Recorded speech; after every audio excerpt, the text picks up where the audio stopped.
Hello and welcome back. In this lesson, we're going to finally start coding. First, we'll configure the Azure provider, and then we'll run a Terraform init to initialize Terraform and get it ready to deploy our Azure resources. So let's get started.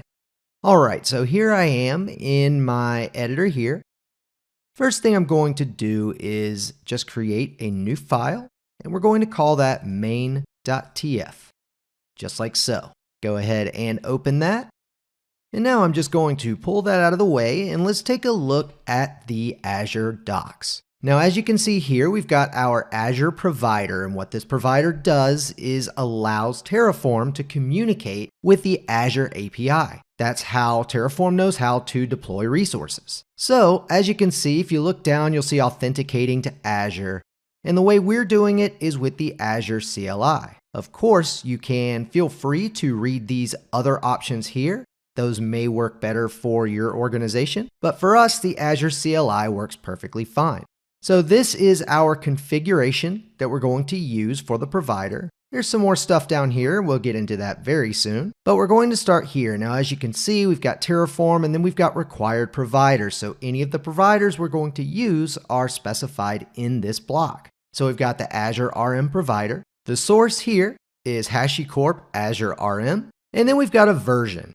Now this is actually freezing this version to 2.97.0. Your version may be different, and that's perfectly fine. Of course, if something does break, you can always revert to this version, and please let me know so that I can update the course. Now below that, we then actually specify the provider. Up here is indicating which providers we'll be using within Terraform. And then here is actually how we will do the connection and specify any other options that we may want to specify. Now, as you can see, if you scroll down, we've got all of these arguments, and one of them is features, which is required. So even if we don't use anything within the features block because it's required, we still need to include it. As you can see here, it's included with an open set of curly braces. So basically, it's an empty map. So as you can see, there are lots of other options that you can use. Feel free to peruse that. But let's go ahead and get coding. Now you can just copy and paste that in. I'm just going to type it out just to get a little practice going.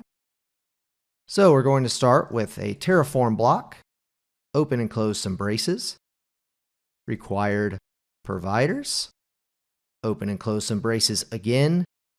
Azure RM is our provider. And then let's provide the source, which equals HashiCorp / Azure RM. And then version equals, again, in my case, 2.91.0. Now you don't necessarily need to specify this, but it's a good way to ensure that the code always works. So after that, we just provide that configuration block, provider, Azure RM, and that open features block there. So this is all we need here. And of course, you can provide more providers. You can even provide 2 Azure providers if you want. You'll just need to name them differently. And that's how you can potentially use different accounts or different regions or something like that. But in this case, we're going to keep it simple. So now that we've done that, let's go ahead and first, we'll run a Terraform FMT, and that stands for Terraform format. And as you can see, that kind of cleaned up our code a little bit, removed some indentations, things like that. So it's a good habit to run Terraform format anytime you are working with any type of files, especially before you commit to your repositories. All right, so now that we've done that, let's go to the next step, and that is a Terraform init, just like so. As you can see, we're initializing the backend, and the backend is a local backend, which means that our Terraform state, where everything is stored, will be stored here. All right, everything is successfully initialized. Let's take a look at what we've got. We've got the .terraform directory here. This is actually where the provider is stored, and this is a compiled file. So this is actually a compiled Go file, or in Windows case, an exe file, as you can see, and that is what is used to communicate with the API of Azure. And then what we have is our Terraform lock.hcl. And as you can see, this can constrain the version that we use. You typically want to commit this to your repository. So even if this version isn't set, this lock.hcl will maintain that version to ensure that your code always runs. Now, if you decide to upgrade that provider, you may want to just delete this file or modify the version. So just keep that in mind. Now, if you were paying attention, you may have noticed I accidentally left an S off the end of features. So I want to illustrate a point here. Terraform Init is not interested in anything else except for provider-related stuff. So basically, I could put whatever I want to down here. And if I run a Terraform Init, it has no problems whatsoever.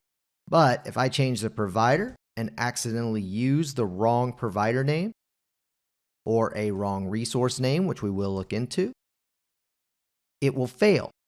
So do keep that in mind. Init is not sufficient to test your code. You will need to run a plan, which we will cover soon. So let's go ahead and add that S just like so. Save your file. Go ahead and mark this lesson complete. Come on back to the next one and let's actually start building some things.